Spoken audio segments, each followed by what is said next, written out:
Hello friends, welcome to my YouTube channel online learning website. दोस्तों, आज हम बात करेंगे जीके लूसेंट में हिंदी भाषा और मुख्य तथ्य के बारे में, हिंदी लैंग्वेज और मेन फैक्ट्स के बारे में। दोस्तों, सबसे पहले बात करते हैं हिंदी भाषा का विकास। दोस्तों, वर्गीकरण की बात करते हैं तो हिंदी विश्व की लगभग 3000 भाषाओं में से एक है। आकृति या रूप के आधार पर हिंदी व्योगात्मक या विशिष्ट भाषा है। भाषा परिवार के आधार पर हिंदी बहुरूपीय यानी इंडो यूरोपियन परिवार की भाषा है। भारत में भाषा परिवार बहुरूपीय, द्रविड़, आस्ट्रिक व चीनी तिब्बती मिलते हैं। भारत में बोलने वाले के प्रतिशत के आधार पर भारतीय परिवार सबसे बड़ा भाषा परिवार है। भाषा परिवार और भाषा में बोलने वाला का प्रतिशत: बहुरूपीय 73%, द्रविड़ 25%, आस्ट्रिक 1.3%, चीनी तिब्बत 0.7%। हिंदी बहुरूपीय भारतीय, भारत यूरोपीय के भारतीय, ईरानी शाखा के भारतीय आर्य, इंडो आर्यन उपशाखा की एक भाषा है। भारतीय आर्य भाषा को 3 कालों में विभक्त किया जाता है: नाम, प्रयोग काल और उदाहरण। प्राचीन भारत 1500 ईसा पूर्व, उदाहरण वैदिक संस्कृत व आर्य भाषा 500 ईसा पूर्व, लैलिक संस्कृत। मध्यकालीन भारत 500 ईसा पूर्व, पाली प्राकृत अपभ्रंश। आर्य भाषा 1000 ईसा पूर्व। आधुनिक भारत 1000 ईसा पूर्व, हिंदी और हिंदीतर। आर्य भाषा अब तक भाषाएं बांग्ला, उड़िया, आसामिया, मराठी, गुजराती, पंजाबी, सिंधी आदि। प्राचीन भारत आर्य भाषा: नाम, अन्य नाम, प्रयोग काल। वैदिक झाड्स यास्क प्राणी द्वारा 1500 ईसा पूर्व से 1000 ईसा पूर्व, संस्कृत प्रयुक्त नाम। लौकिक संस्कृत भाषा पारणी द्वारा 1000 ईसा पूर्व से 500 ईसा पूर्व, संयुक्त प्रयुक्त नाम। मध्यकालीन भारतीय आर्य भाषा: नाम, प्रयोग काल, विशीर्ण टिप्पणी। प्रथम प्राकृत काल पाली 500 ईसा पूर्व, भारत की प्रथम भाषा 1 ईसा पूर्व। भगवान बुद्ध के सारे उपदेश पाली में ही हैं। द्वितीय प्राकृत काल प्राकृत 1 ईसाई, भगवान महावीर के सारे उपदेश प्राकृत है 500 ईसा पूर्व। तृतीय प्राकृत काल अपभ्रंश 500 से 1000, अवहट 900 से 1100, संक्रमणकालीन या संस्कृतकालीन भाषा। आधुनिक भारत आर्य भाषा: हिंदी प्राचीन भारत 1100 से 1400 ईस्वी, मध्यकालीन हिंदी 1400 से 1850 ईस्वी, आधुनिक हिंदी 1850 से अब तक। हिंदी की आदि जननी संस्कृत है। संस्कृत पाली प्राकृत भाषा में होती हुई अपभ्रंश तक पहुंचती है, फिर अपभ्रंश अवहट से गुजरती हुई प्राचीन प्रारंभिक हिंदी का रूप लेती है। समानतः हिंदी भाषा के इतिहास का आरंभ अपभ्रंश माना जाता है। हिंदी का विकास क्रम: संस्कृत पाली प्राकृत अपभ्रंश अवहट प्राचीन प्रारंभिक हिंदी। विकास चिन्ह के लिए प्रयुक्त संकेत: अपभ्रंश भाषा का विकास 500 ईस्वी से लेकर 1000 ईस्वी के मध्य हुआ और इसके में साहित्य का आरंभ 8वीं सदी में से हुआ जो 13वीं सदी तक जारी रहा। अपभ्रंश अप प्लस भ्रंश प्लस आदि शब्द जो या शाब्दिक अर्थ है पतन, किंतु अपभ्रंश साहित्य से अभीष्ट है। प्राकृत भाषा से विकसित भाषा विशेष रूप का साहित्य है।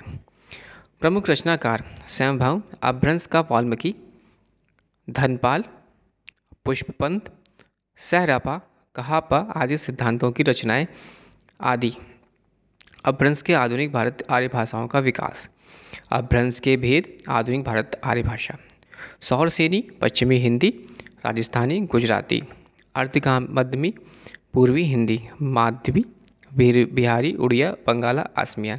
खश पहाड़ी सौरसेनी से प्रभावित, ब्रांचट पंजाबी सौरसेनी से प्रभावित, महाराष्ट्री सिंधी महाराष्ट्री।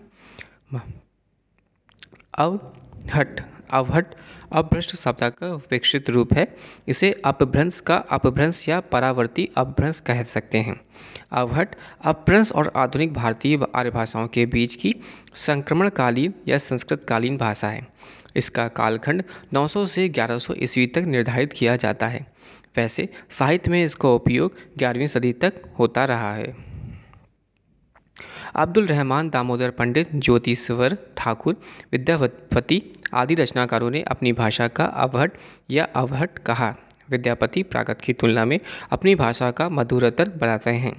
दरअसल बयाना जब जन मिठ्ठा से तैबसुन जम्पो अहवटा अर्थात देश की भाषा का सब लोगों के लिए मीठी इसे अहवटा कहा जाता है। प्रमुख रचनाकार थे अधम माण, अब्दुल रहमान, दामोदर पंडित, ज्योतिश्वरी ठाकुर, विद्यापति, रोड कवि आदि। प्राचीन या पुरानी हिंदी, प्रारंभिक या आरंभिक हिंदी, आदिकालीन हिंदी। मध्य देशीय भाषा परंपरा का विशिष्ट उत्तराधिकारी होने के कारण हिंदी का स्थान आधुनिक भारतीय आर्य भाषाओं में सर्वोपरि है। प्राचीन हिंदी का आपसे अभिप्राय है अपभ्रंश अवहट के बाद की भाषा। हिंदी का आदिकाल हिंदी भाषा का शिशुकाल है। यह वह काल है जो अपभ्रंश अवहट का प्रभाव हिंदी भाषा पर मौजूद था और हिंदी की बोलियों के निश्चित व स्पष्ट रूप से स्वरूप विकसित नहीं हुए थे। हिंदी भाषा का व्युत्पत्ति। हिंदी शब्द का व्युत्पत्ति भारत के उत्तर पश्चिम से प्रवहन सिंधु नदी से संबंधित है। विदित है कि अधिकांश विदेशी यात्री और आक्रांता उत्तर पश्चिम सिंह द्वार से भारत आए। भारत आने वाले इन विदेशियों ने जिस देश के दर्शन किए वह सिंधु का देश था। ईरान फ्रांस के बाद भारत के बहुत प्राचीन काल से ही संबंध थे और ईरानी सिंधु को हिंदू कहते थे। सिंधु हिंदू का सा का हा तथा धा का दा में परिवर्तन पहलवी भाषी प्रवृत्ति के अनुसार ध्वनि परिवर्तन है। हिंदू से हिंद बना और फिर हिंद से फारसी भाषा के संबंध में कारक प्रत्यय ई लगने से हिंदी बन गया। हिंदी का अर्थ है हिंद का। इस प्रकार हिंदी शब्द की उत्पत्ति हिंद देश के निवासियों के अर्थ से हुई। आगे चलकर यह हिंद की भाषा के अर्थ में प्रयुक्त होने लगा। उपयुक्त बातों से तीन बातें सामने आती हैं। हिंदी शब्द का विकास कई चरणों में हुआ। सिंधु, हिंदू, हिंद प्लस ई हिंदी। हिंदी शब्द मूलतः फारसी का है, ना हिंदी भाषा का। यह ऐसे है जैसे बच्चा हमारे घर जन्मा और उसका नामकरण हमारे पड़ोसी करें। हालांकि कुछ कट्टर हिंदी प्रेमी हिंदी शब्द को व्युत्पत्ति हिंदी भाषा में ही दिखाने की कोशिश की है, जैसे हनन करने वाला, तू दष्ट अर्थात हिंदू अर्थात दुष्टों का हनन करने वाला। हिंदू को उन लोगों की भाषा हिंदी है। हीनो दू दलन हिंदू अर्थात हीनों का दलन करने वाला हिंदू और उनकी भाषा हिंदी। चूँकि इन व्युत्पत्तियों में प्रमाण कम और अनुमान अधिक है, इसलिए समानता इन्हें स्वीकारा नहीं जा सकता। हिंदी शब्द के दो अर्थ हैं, हिंदी देश के निवासी तथा हिंदी हम वतन, हिंदुस्तान हमारा इकबाल और हिंदी की भाषा। हाँ, यह बात अलग है कि अब यह शब्द इन दो आरंभिक अर्थों से पृथक हो गया है। इस देश के निवासियों को अब कोई हिंदी नहीं कहता है, बल्कि भारतीयवासी या हिंदुस्तानी आदि कहते हैं।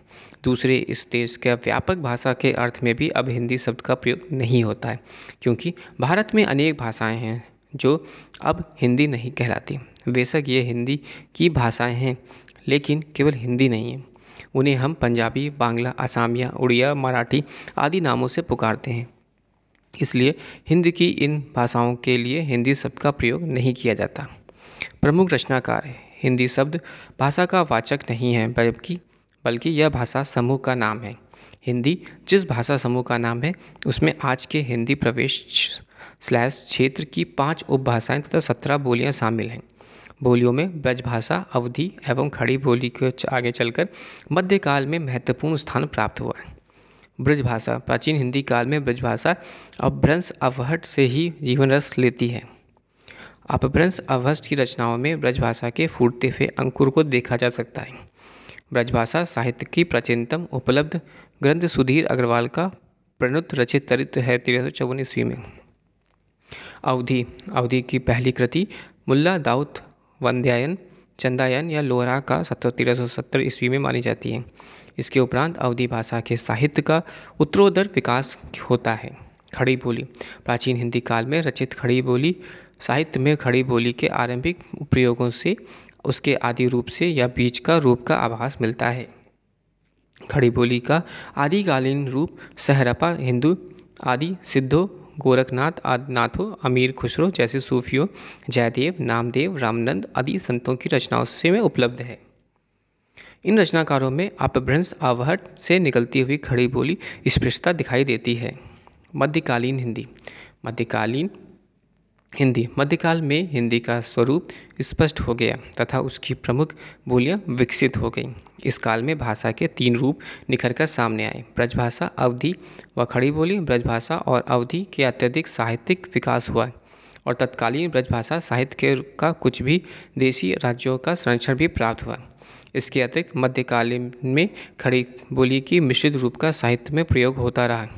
इस खड़ी बोली का 14वीं सदी तक दक्षिण में प्रवेश हुआ, अतः वह इसका साहित्य में इसका प्रयोग अधिक उपयोग हुआ। 18वीं सदी में खड़ी बोली को मुसलमान शासकों का संरक्षण मिला तथा इसके विकास को नई दिशा मिली। प्रमुख रचनाकार ब्रजभाषा हिंदी में के मध्यकाल में मध्य देश का महान भाषा परंपरा के उत्तरदायित्व का पूरा निर्वाह ब्रजभाषा ने किया। यह अपने समय की परिनिष्ठ व उच्च कोटि की साहित्यिक भाषा थी, जिसके गौरवान्वित करने का सर्वाधिक श्रेय हिंदी के कृष्ण भक्त कवियों को है। पूर्व मध्यकाल यानी अर्थात भक्तिकाल में कृष्ण भक्त कवियों ने अपने साहित्य में ब्रजभाषा का चरम विकास किया। पुष्टि मार्ग सौदत्त संप्रदाय के सूरदास सूरसागर, नंददास निम्नाकर संप्रदाय के भी श्रीभट्ट, चैतन्य संप्रदाय के गदाधर भट्ट, राधा वल्लभ संप्रदाय के हितसारी वे, श्री कृष्ण की बांसुरी के अवतार एवं संप्रदाय निरपेक्ष कवियों में रसखान, मीराबाई आदि प्रमुख कृष्ण भक्त कवियों ने ब्रजभाषा साहित्यिक विकास में अमूल्य योगदान दिया। इनके सर्वप्रमुख स्थान सूरदास का है, जिन्हें अष्टछाप का जहाज कहा जाता है। उत्तर मध्यकाल अर्थात रीतिकाल में अनेक आचार्यों एवं कवियों ने ब्रजभाषा में लक्षणिक एवं रीति ग्रंथ लिखकर ब्रजभाषा के साहित्य को समृद्ध किया। रीतिबद्ध कवियों में केशवदास, मतीराम, बिहारी देव, पदाकर, भिखारी दास, सेनापति, मतीराम आदि की प्रतिमूर्तियाँ कवियाँ घनानंद, आलम, बोधा आदि प्रमुख हैं। ब्रजबुली बंगाल में कृष्ण भक्त कवियों द्वारा प्रचारित भाषा का नाम है। अवधी का साहित्यिक भाषा के रूप में प्रशिष्ट करने का श्रेय सूफी प्रेम मार्ग की कवियों का है। कलबुन, प्रगवती, जयसी, मंछन, आलम, उस्मान, नूर अहमद, कासिम शाह, शेख निशार, अली शाह आदि सूफी कवियों ने अवधी को साहित्यिक गरिमा प्रदान की। इनमें सर्वप्रमुख जायसी थे। अवधी को रामभक्त कवियों ने अपनी अवभक्ति का माध्यम बनाया। विशेषकर तुलसीदास ने रामचरितमानस की रचना बैस बाणी अवधी में कर अवधी भाषा को जिस साहित्यिक ऊंचाई पर पहुंचाया वो अतुलनीय है। मध्यकाल में के साहित्यिक अवधि का चरमोत्कर्ष 2 कवियों को मिलता है, जायसी और तुलसीदास हैं। जायसी के यहाँ जहाँ अवधि का ठेठ ग्रामीण रूप मिलता है, वहीं तुलसी के यहाँ अवधि का तत्समुखी रूप यानी गोहरी बंगाल के सूफियों द्वारा प्रचारित अवधी भाषा का नाम। खड़ी बोली मध्यकाल में खड़ी बोली का प्रमुख केंद्र उत्तर में बदलकर दक्कन में हो गया। इस प्रकार मध्यकाल में खड़ी बोली के 2 रूप हो गए, उत्तरी हिंदी व दक्खनी हिंदी। खड़ी बोली को मध्यकालीन रूप कबीर, नानक, दादू, मूलकदास, रजब आदि संतों, गंग की छंद वर्णन की महिमा, रहीम के मदनाष्टक, आलम के सुदामाचरित, जटमाल का गौरा बादल तथा कथा वाली सौदा, इंशा, नाजीर आदि दक्कनी एवं उर्दू के कवियों में कुतुम्बशतम 17वीं शताब्दी, भोगल पुराण, संत प्राणनाथ के कुजुलम स्वरूप आदि मिलता है।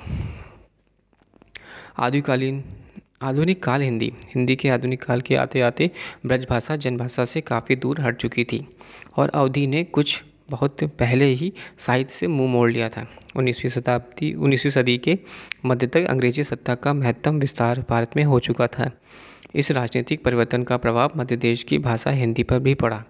नवीन राजनीतिक परिस्थितियों में खड़ी बोली को प्रोत्साहन प्रदान किया। जब ब्रजभाषा और अवधि का साहित्यिक रूप जनभाषा से दूर हो गया, तब उनका स्थान खड़ी बोली में धीरे धीरे लेने लगी। अंग्रेजी सरकार ने भी इसका प्रयोग आरंभ कर दिया।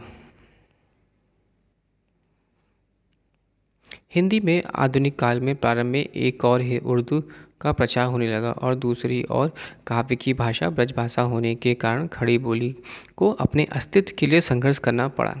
19वीं सदी तक कविता की ब्रजभाषा और गद्य की भाषा खड़ी बोली रही। 20वीं सदी के आते आते खड़ी बोली गद्य पद दोनों की साहित्यिक भाषा बन गई। इस युग में खड़ी बोली को प्रतिष्ठित करने में विभिन्न धार्मिक, सामाजिक एवं राजनीतिक आंदोलन में बड़ी सहायता की।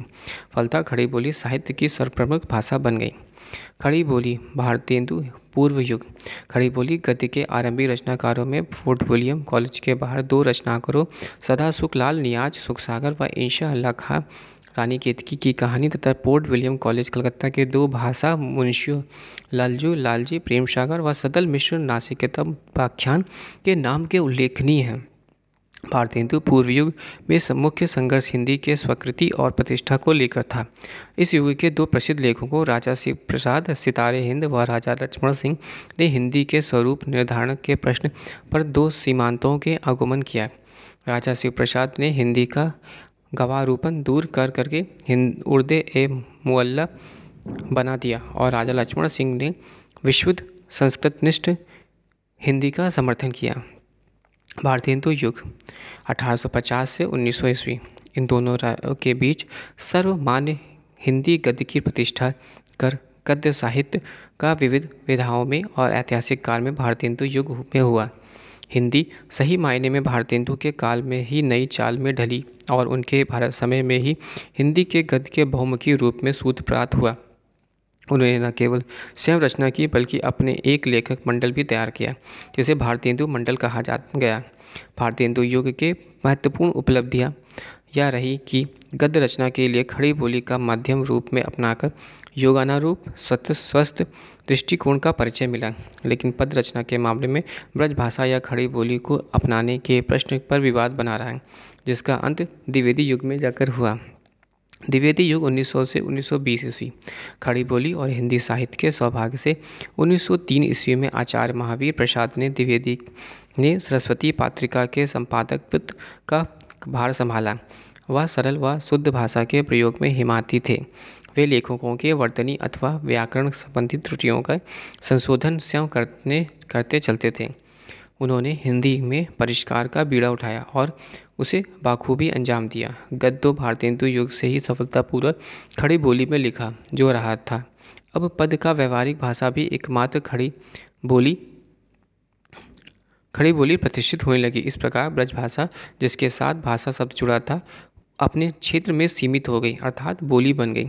इस मुकाबले में खड़ी बोली जिसके साथ बोली शब्द लगा है भाषा बन गई और उसके साथ ही सही नाम हिंदी हो गया। अब खड़ी बोली दिल्ली के आसपास मेरठ जनपदी बोली नहीं रह गई, अपितु वह समस्त उत्तरी भारत के साहित्य का माध्यम बन गई। द्विवेदी युग के साहित्य रचना की विविध विविधाएं विकसित हुई। महावीर प्रसाद द्विवेदी, श्याम सुंदर दास, पद सिंह, माधव प्रसाद सिंह मिश्रा, पूर्ण सिंह, चंद्रधर शर्मा कुलेरी आदि के अवदान विशेषता उल्लेखनीय हैं।